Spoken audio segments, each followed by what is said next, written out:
로마서 6장 15절에서 23절입니다. 로마서 6장 15절에서 23절 교독하겠습니다. 그런즉 어찌하리요? 우리가 법 아래에 있지 아니하고 은혜 아래에 있으니 죄를 지으리요? 그럴 수 없느니라. 너희 자신을 종으로 내주어 누구에게 순종하든지 그 순종함을 받는 자의 종이 되는 줄을 너희가 알지 못하느냐? 혹은 죄의 종으로 사망에 이르고 혹은 순종의 종으로 의에 이르느니라.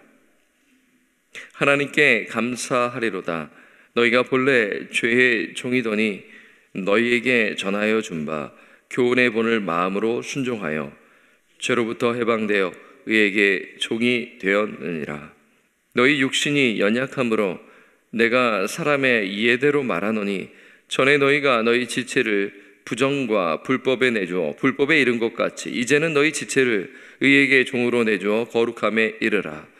너희가 죄의 종이 되었을 때에는 의에 대하여 자유로웠느니라. 너희가 그때 무슨 열매를 얻었느냐? 이제는 너희가 그 일을 부끄러워하나니 이는 그 마지막이 사망임이라. 그러나 이제는 너희가 죄로부터 해방되고 하나님께 종이 되어 거룩함에 이르는 열매를 맺었으니 그 마지막은 영생이라. 함께 읽겠습니다. 죄의 삭은 사망이요 하나님의 은사는 그리스도 예수 우리 주 아래에 있는 영생이니라. 아멘. 우리는 계속해서 로마서 말씀을 묵상하고 있습니다. 이 어제 본문 11절에서 우리는 이 그리스도인은 죄에 대하여는 죽은 자라는 말씀을 묵상했어요. 우리 사랑하는 성도 여러분, 죄에 대하여 죽었다라는 것은 어떤 의미인가요? 이 로마서 6장 전체 문맥을 보게 되면 죽었다라는 이 내용이 많이 나와 있죠. 그것은 무엇이냐면 죄의 지배를 받지 아니한다라는 것으로 정리할 수가 있어요. 이런 맥락에서 바울은 이 6장 초반에 이 죄에 대해 죽었다라는 것을 설명하기 위해 한 가지를 언급했습니다. 그것은 침례입니다. 그 내용이 이제 로마서 6장 3절에서 5절에 있었죠. 그렇죠? 근데 우리는 이제 이미 묵상해서 잘 아실 겁니다. 이 침례는 침례 의식을 가리키는 것이 아니에요. 그러니까 로마서 6장 3절에서 5절에 나와 있는 그 침례, 그렇죠? 그것은 영적 침례를 가리키는 것입니다. 이 다른 말로 이 표현하면요, 이 영적 침례는 예수님과의 연합입니다. 그러니까 예수 믿는 자는 예수님께서 경험하신 것을 경험하는 것이죠. 예수님과 함께 죽고 장사 지낸 바 되고 부활에 이르게 되는 것입니다. 침례 의식이 이것을 담고 있죠. 그래서 여기서 오해하지 마십시오. 침례를 그럼 받지 말라는 것인가? 혹은 또 침례 의식이 중요하지 않는 것이 아닌가? 이렇게 혹시 생각하실지 모르겠어요. 그건 아니죠. 구원 얻는 믿음을 가진 자가 이제 공동체 앞에서 그 예수 그리스도의 명령에 따라 순종하는 의식이 침례 의식입니다. 우리가 이제 침례를 받게 되면, 침례 다 받으셨나요? 받게 되면 물속에 들어갑니다. 죽는 거죠. 그리고 아래 들어갑니다. 장사 지내는 것이죠. 그런데 어떻게 했습니까? 올라오잖아요. 사는 것을 이야기하는 거죠. 부활에 이르게 되는 것입니다. 침례 의식이 이것을 담겨 있는 것이죠. 그래서 물속에 들어가는 것입니다. 예수님께서 물속에 들어갔다 올라오시지 않았습니까? 그러니까 이 로마서에서는 이제 의식을 이야기하는 것이 아니라 이제 영적 침례를 말씀하고 있는 것이죠. 그래서 예수님과 연합을 이루게 된다. 그러면 이것을 좀 더 풀어서 말씀드리면 참 신자는 옛사람을 벗어버리고 새 사람으로 살아가게 되는 것입니다. 새 사람으로 살아간다라는 것은 거룩한 삶을 산다라는 것을 말씀하고 있어요. 더 쉽게 표현해 볼까요? 신분이 바뀌는 것입니다. 신분. 그래서 오늘 보게 되면 죄의 종에서 순종의 종으로 바뀌었다라는 되었다라고 말하고 있죠. 또한 죄의 종에서 의의 종으로 바뀐 것이죠. 또 다르게 설명한다면 사도 바울은 이렇게 설명하죠. 죄의 종에서 하나님의 종이 된 것이죠. 그렇지 않습니까? 여러분, 종이 되었다라는 것은 지배를 받는 것 아니겠습니까? 죄의 종으로 살아간, 그 예수 믿기 전에는 누구의 지배를 받는 거예요? 죄의 지배를 받는 것입니다. 그러다가 예수를 만나 성령을 받아 회심하게 되었을 때, 그때 하나님의 종이 되죠. 그렇죠? 의의 종이 되는 거예요. 하나님의 지배, 성령의 지배, 이게 이제 성령 충만함이죠. 우리가 성령 충만함을 사모해야 한다라는 말씀 들었죠. 술 취하지 말라, 이는 방탕한 것이니 오직 성령으로 충만함을 받으라. 성령 충만은 성령의 지배를 받는 것이죠. 자, 이 종에 대한 이 내용이 오늘 본문 16절 말씀에 나와 있습니다. 한번 여러분 16절 말씀을 우리 한번 읽어보도록 하겠습니다. 시작. 너희 자신을 종으로 내주어 누구에게 순종하든지 그 순종함을 받는 자는 자의 종이 되는 줄을 너희가 알지 못하느냐? 혹은 죄의 종으로 사망에 이르고 혹은 순종의 종으로 의에 이르니라. 22절도 한번 볼까요? 22절 함께 읽겠습니다. 시작. 그러나 이제는 너희가 죄로부터 해방되고 하나님께 종이 되고. 계속 나와 있죠. 예수 믿기 전에는 죄가 왕 노릇하여 제가 왕입니다, 대빵입니다. 그래서 예수 믿기 전에는 그 대빵인 죄가 우리를 지배하는 것이죠. 그래서 죄에게 순종하는 것입니다. 그러다가 예수 십자가를 경험하는 거죠. 그래서 죄에게는 순종하지 않는 것입니다. 옛날 대빵은, 왕은 죄였단 말이에요. 변했어요. 이제 죄에게 순종하지 않습니다. 이제 누구에게 순종하나요? 주권자 하나님, 만왕의 왕, 통치자, 주권자 하나님께 순종하는 것이죠. 왜냐하면 하나님의 종이 되었기 때문인 거예요. 여러분, 이해되시죠? 자, 그래도 이해를 또 못하실 수가 있잖아요. 그렇죠? 그래서 제가 조금 더 쉽게 예를 들어 한번 말씀을 드리고 싶어요. 이제 예화입니다. 여러분, 예화이니까 잘 들어보시면 돼요. 어느 조직 폭력배가 있었습니다. 이 조직 폭력배가 있었는데 그는 조직 두목, 그렇죠? 보스가 있잖아요. 그 조직 세계에 보스가 있습니다. 그 보스의 명령에 순종하며 살아야 했던 자이죠. 그런데 어느 날 그가 조직 폭력배 두목으로부터 이제 어느 사람을 죽이라는 명령을 받게 되는 것이죠. 그럼 어떻게 해야 됩니까? 순종해야 되잖아요. 그래서 그 사람을 죽이는 것입니다. 그런데 그는 현장에서 경찰에게 체포됩니다. 감옥에 들어가게 되는 것이죠. 그런데 어느 날 이 감옥에 들어간 이 조폭이 있지 않습니까? 이 감옥 사역하시는 이 목사님으로부터 복음을 듣게 됩니다. 이 복음을 듣고 회심하게 되는 것이죠. 그리고 이제 그는 출소를 하게 됩니다. 근데 그는 동시에 두 군데로부터 신박을 받게 되네요. 한 그룹은 조폭 식구들입니다. 이 조폭 식구들이 두부를 들고 기다리고 있는 거예요.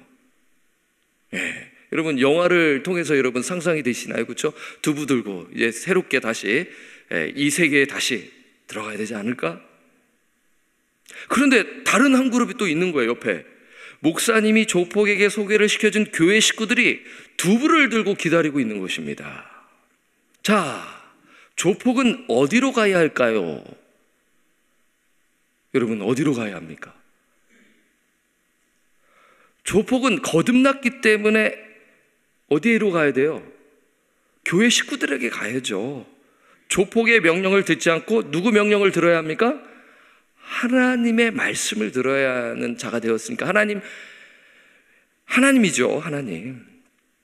왜냐하면 조폭은 하나님의 종이 되었기 때문입니다.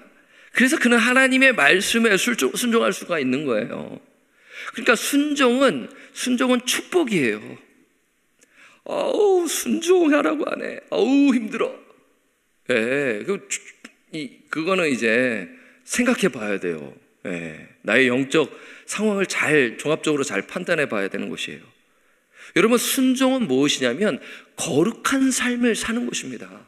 내가 하나님의 말씀에 정말 반응하고 순종한다면 세상의 가르침과 세상의 가치관을 내가 그거 잘못되었다는 것을 분명히 알고 그것을 따르지 아니하고 살아간다면 나는 구별된 삶을 사는 것이에요. 지금 로마서 6장이 이 이야기를 하고 있는 것입니다. 로마서 6장 전체가 이런 이야기를 지금 풀어내고 있는 것입니다.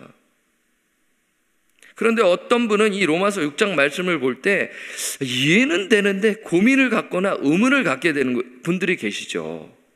사실 저도 이 로마서 말씀 중요하다 했지만 6장을 읽을 때 질문이 너무 많았어요. 이게 뭔 설명하는 것인가? 죄에 대하여 죽었다는 것이 무엇이고, 이게 침례를 이야기하는데 이게 도대체 뭔가, 이게 확 와닿지가 않았어요. 그런데 말씀을 연구하고 설교를 듣고 묵상을 하니 예수 믿고 난 후에 이 거룩한 삶을 이야기하는 것을 알게 되는 것이죠. 그런데 우리가 그런 것을 이해는 하는데 이제 고민이 되는 것이 있죠. 이런 거죠. 목사님, 저는 신앙생활 하는데 옛사람의 모습이 불쑥 나옵니다.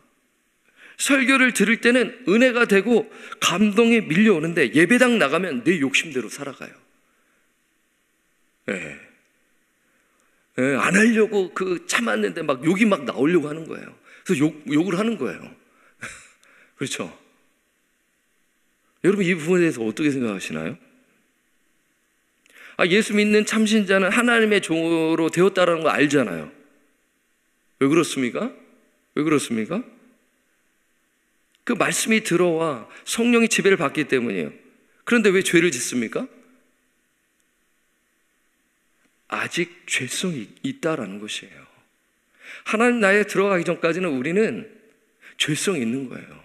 완전 성화가 천국에 들어가야 이루어질 수가 있는 거예요. 네. 그렇다고 해서 죄를 막 지어야 된다, 그럴 수 없느니라 사도 바울은 얘기합니다.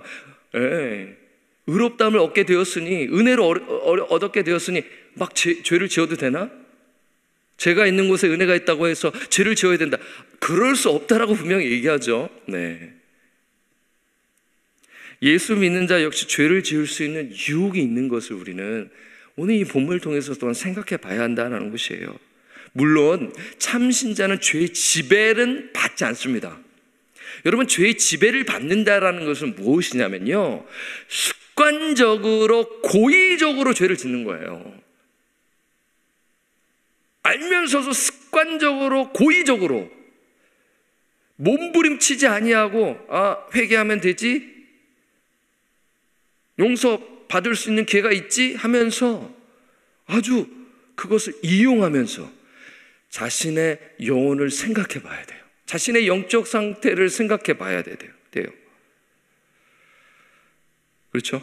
근데 그럼에도 제가 이 말씀을 나누는 것은 무엇이냐면, 이 교묘하게 우리를 지배하는 것들이 있어요. 그러나 참신자는 그것을 몸부림치는 것입니다. 무엇이 있냐면, 우리 신자에게도 내가 만든 신이 아른거립니다. 하나님만 섬겨야 하는데 자기가 만든 신이 눈앞에 보이는 거예요. 예를 들면 물질, 명예, 성공이죠. 분명히 그것이 우상이라는 것을 아는데 타협하는 것이죠. 그러면 어떤 일이 벌어질까요? 팀 켈러 목사님의 글을 인용합니다.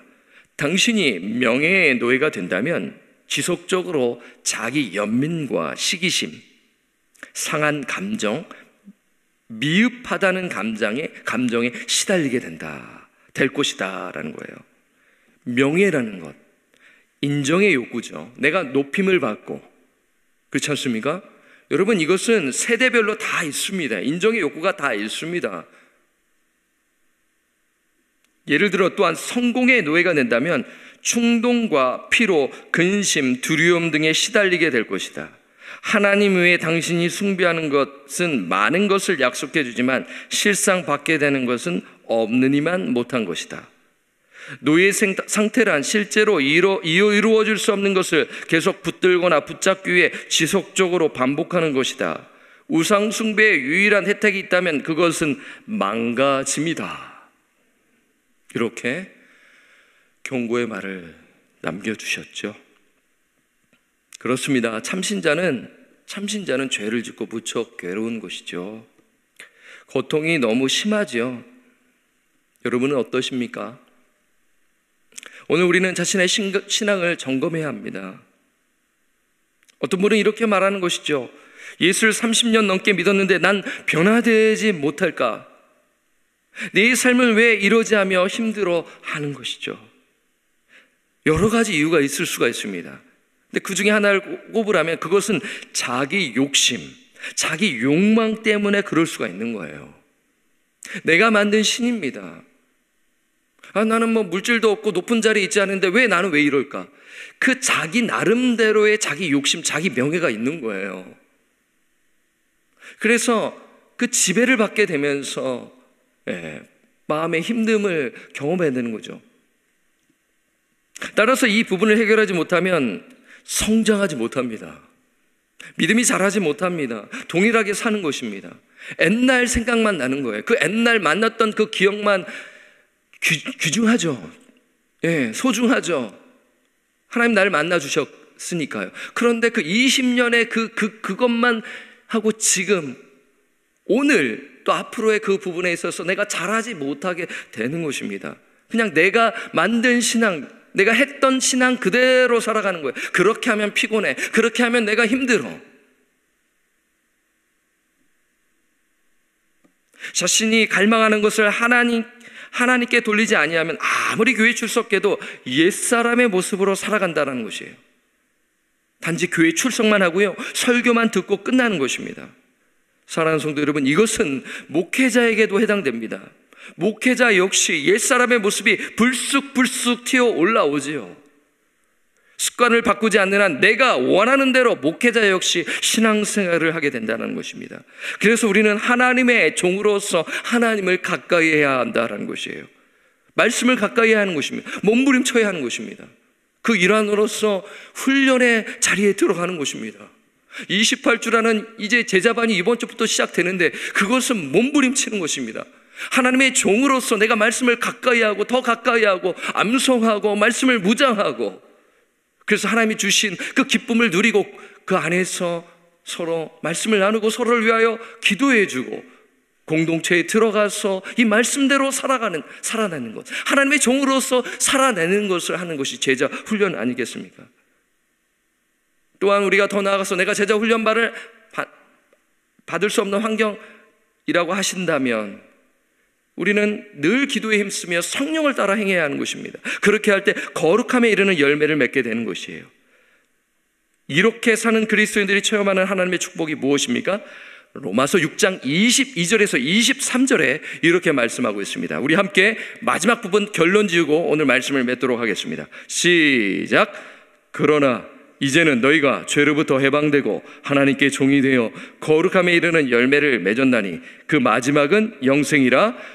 죄의 싹은 사망이요 하나님의 은사는 그리스도 예수 우리 주 안에 있는 영생이니라.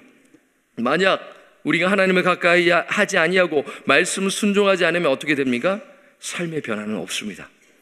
자기 욕심, 자기 욕망으로 살아가게 됩니다. 그리고요, 나만 고통을 겪는 것이 아니라 주변 사람들에게 고통을 줍니다. 잘하지를 못합니다. 그래서 선택하셔야 되는 거예요. 선택해야 돼요. 심은 대로 거두게 됩니다. 공 심은 데 공 나고 팥 심은 데 팥, 그렇지 않습니까? 팥을 얻게 되는 것이죠. 그렇죠? 예수 믿고 난 후에 이 거룩함에 이르는 열매는 내가 반드시 선택해야 되는 것이에요.